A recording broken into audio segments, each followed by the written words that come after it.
I'm Adrian, the cruise and travel guy, and today I'm in my hometown of Sydney, where I'm going to be showing you around a little bit. Sydney is the premier destination for cruising in Australia, with many of the cruises starting and ending right here at the Overseas Passenger Terminal. So I'm going to be taking you around for a little bit of a different video since we can't be out there cruising right now. So I hope you enjoy this series.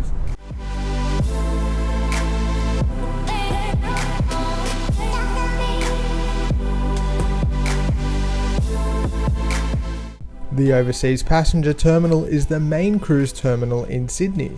Normally at this time of year, there are crowds of excited people lined up waiting to check in for their cruise.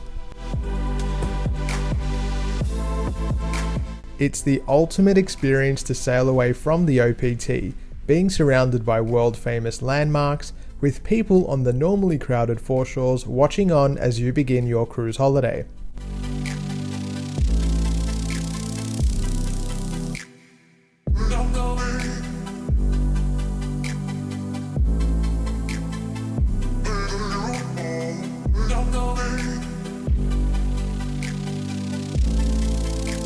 Sydney does have another cruise terminal located at White Bay, which is suitable only for ships that can squeeze under the Sydney Harbour Bridge.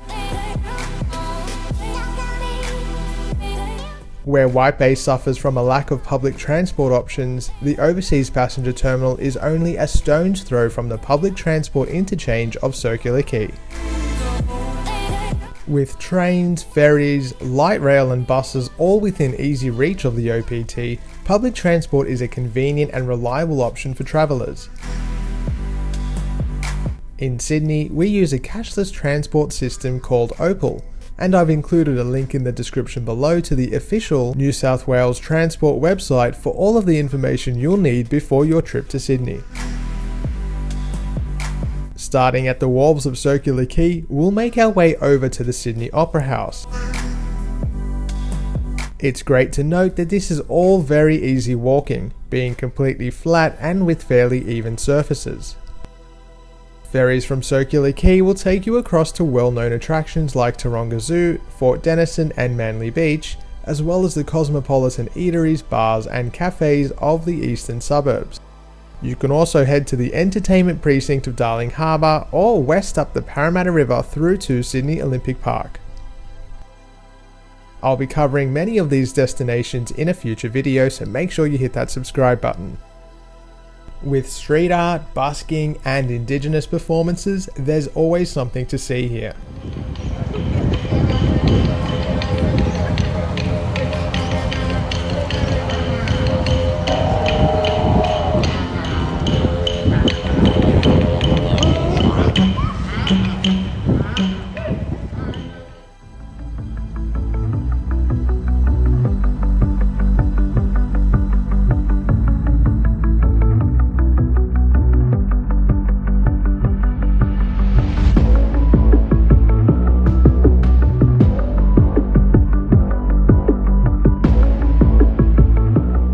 For my viewers that are after something a little more adrenaline producing, jet boating is a fantastic way to enjoy the sights of Sydney Harbour.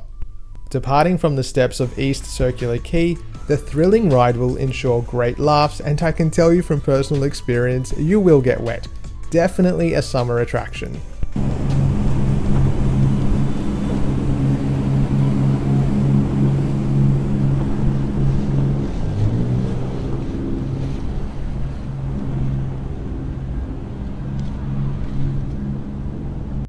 Continuing further north, we begin to approach the famed Opera House, with its sail-like structure making it Australia's #1 tourist destination, welcoming 8.2 million visitors per year. Well, maybe not in 2020.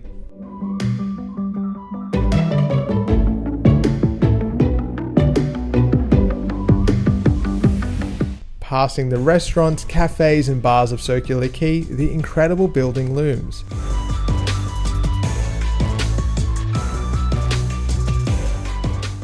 Work on the Opera House began in 1959 after Danish-born Jørn Utzon won a design competition in 1957 that saw his plan selected for the long-touted development on Sydney's Bennelong Point.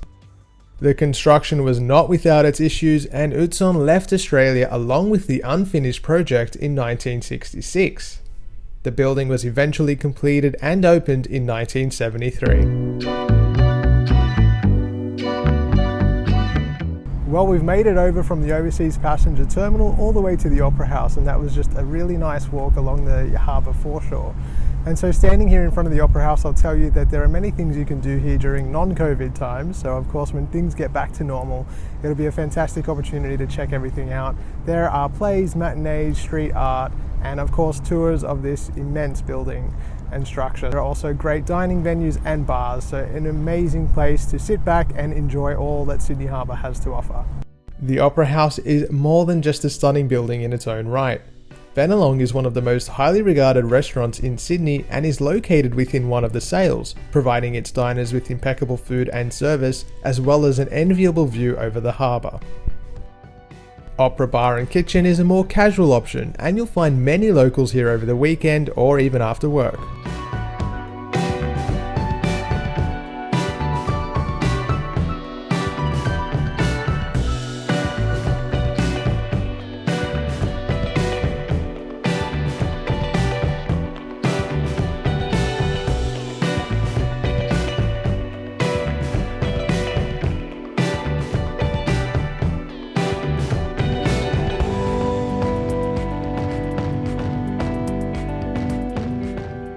Heading further east and continuing right around the Opera House, and then walking up one of the many grand external staircases, you get a better view of the sheer size of this area and the spectacle of the structure. Unfortunately, I wasn't able to get any closer, but you can ordinarily walk right up to the sails where they meet the ground and admire the level of workmanship that makes them such an icon.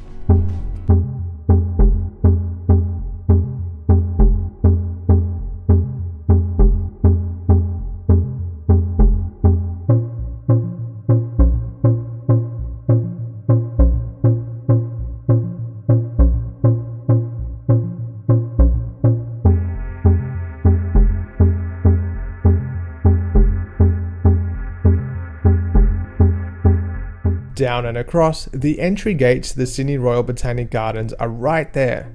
Entry is free and you can spend hours walking around the entire gardens, taking in the magnificent views.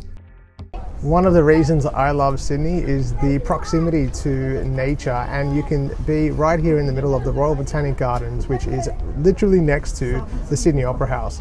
And for the first time ever, I've decided to become a tourist in my own city and join on the Choo Train Express. For $10 per adult, you get a 25-minute tour around the entire ground. So I'll be filming it and I'll show you what it's like.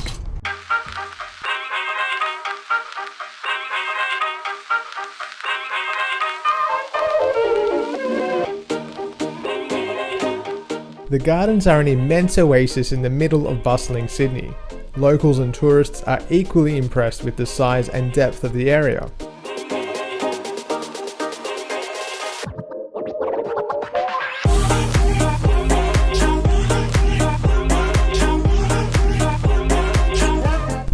The train begins its journey up the winding paths of the gardens with descriptive and entertaining commentary given by the driver along the way.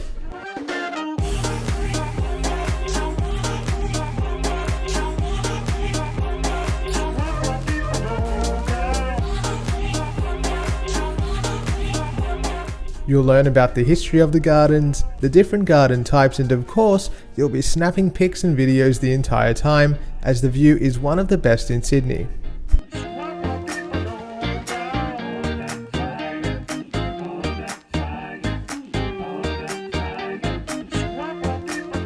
One of my favourite parts of the tour was learning about the Wollemi Pine.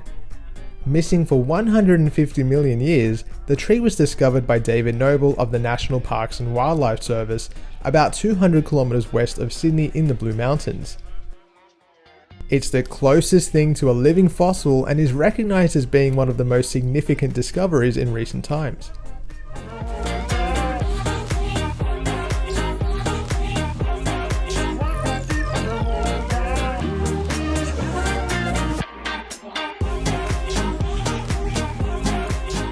There are ample spaces to relax and picnic with friends and family, as well as a restaurant, a bar, and accessible amenities throughout the vast expanse of the grounds.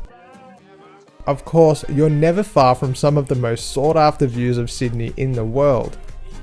Mrs Macquarie's Chair is famous for being the location where the most photographs of Sydney are taken, and every budding photographer should make their way there during a visit to Sydney.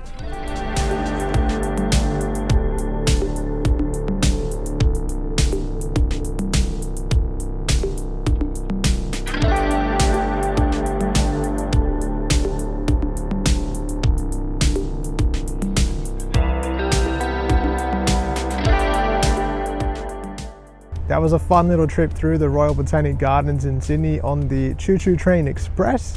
There was some interesting narration and got to learn some interesting facts about the gardens. There's a lot to see and it's a really great way to get through it.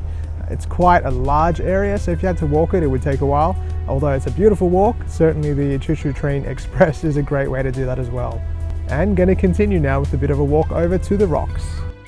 Back at the entry to the park, it was time to enjoy a walk past the Opera House and back over to the historical Sydney district, the Rocks.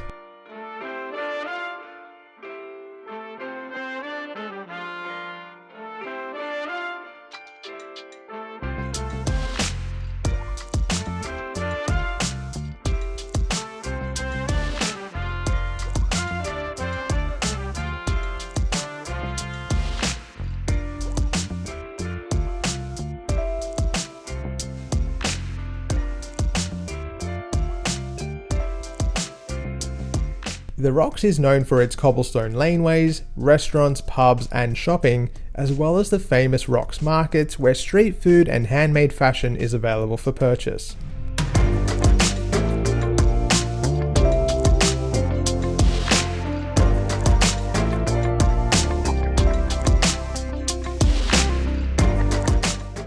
The Museum of Contemporary Art, or MCA, is also located here, with various exhibitions as well as a restaurant and cafe.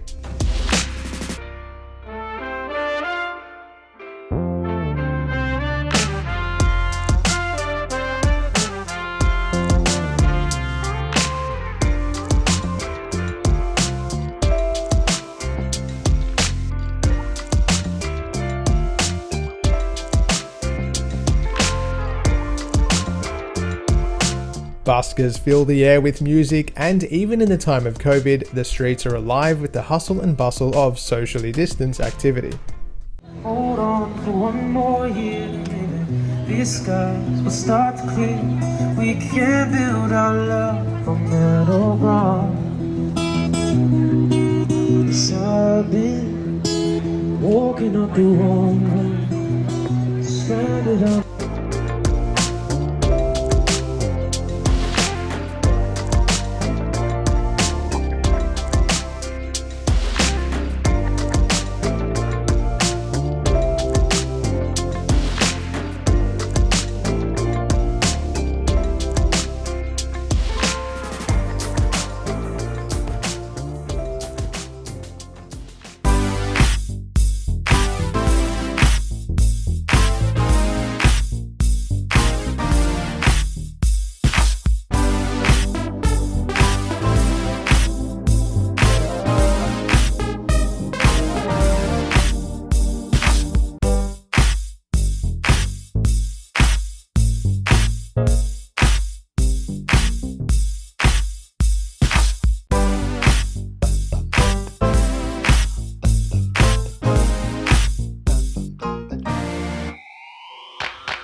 The Rocks exist in the shadow of the Sydney Harbour Bridge, and that's our last call on this quick trip around the Sydney Harbour Foreshore. Construction on the Sydney Harbour Bridge began in 1923 and it was eventually opened in 1932. It stands 134 metres tall and connects Sydney's CBD in the south to the North Shore. It offers a pedestrian walkway, a train line, as well as a multi-lane highway for vehicles, but more than all of that, it has become an icon and a symbol that is recognised the world over. The Sydney Harbour Bridge is of course one of the most well-known bridges in the world, and here in Sydney you can walk up to it from so many places. So easy from the overseas passenger terminal just to walk up a few streets and you're here. You can of course do the incredible bridge climb, which I suggest everyone does at least once. So this is an amazing spot, and it is even just great to sit under it and admire every piece of it. And fun fact, every piece of the Harbour Bridge is actually made out of straight steel. Bridge climb is one of the most popular activities in Sydney, and I highly recommend that all visitors give it a go. It's an incredible experience and isn't as scary as you might think. From personal experience, I can tell you that the climb is straightforward and easy, and people of all ages have enjoyed it. The vista from on top of the bridge is second to none, with views east over the Pacific Ocean and west towards the Blue Mountains. If the bridge climb feels like it might be too extreme, then I highly recommend a tour of the pylon. You'll have the opportunity to explore the history of the bridge, watch a presentation, and enjoy a walk on the observation deck, affording you with similar views. This is both much more affordable and probably a better idea for anyone that wants to keep their adrenaline levels low. The spectacle of New Year's Eve is centered around the famous arched bridge, and it's a tourist attraction in its own right.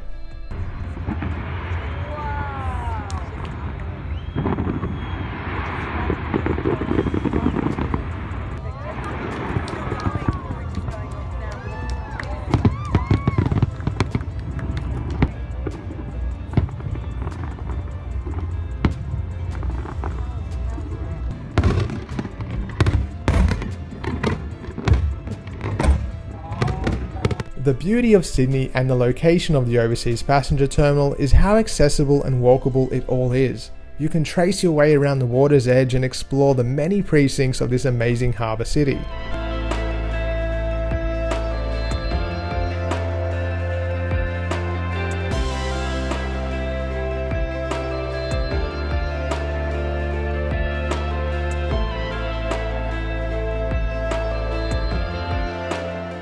Stop for lunch, as upscale or casual as you like, and enjoy a spot of shopping or people watching.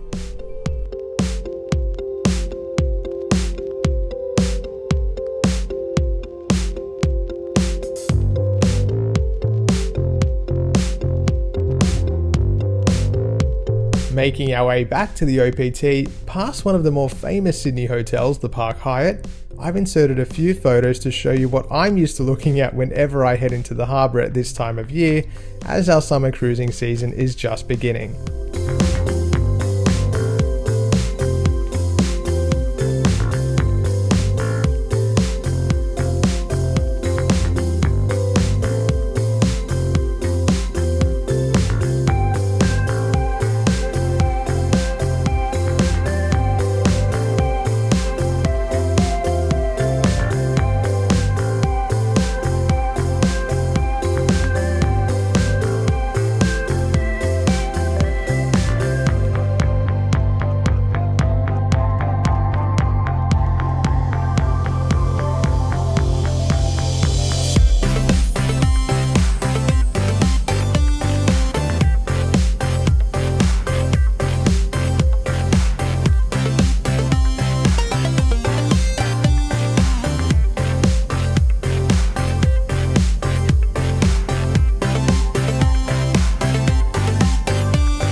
I hope you enjoyed the first installment of my multi-part Sydney series. I have lots more coming, so please make sure you hit that subscribe button. Thank you to everyone that has, I do appreciate it. If you are interested in booking any sort of travel yourself, you can head to my website, thecruiseandtravelguy.com.au, to find the best deals, and you can also follow me on Facebook and Instagram at The Cruise and Travel Guy. Thanks so much for watching, stay safe, and I'll see you soon.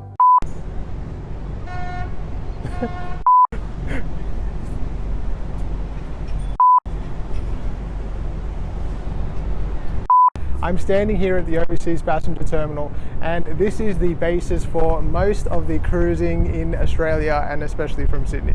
No, I don't like what I said, so Sydney and the overseas passenger terminal is pretty much the...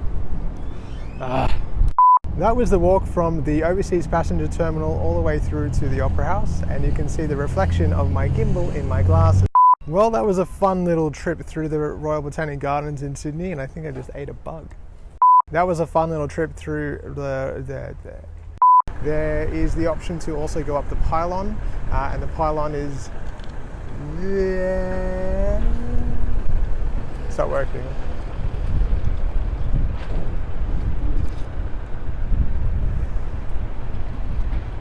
That sort of didn't work. The Harbour Bridge is of course one of the most well-known bridges in the world, and you can walk up to it from pretty much anywhere in Sydney City, not just Sydney.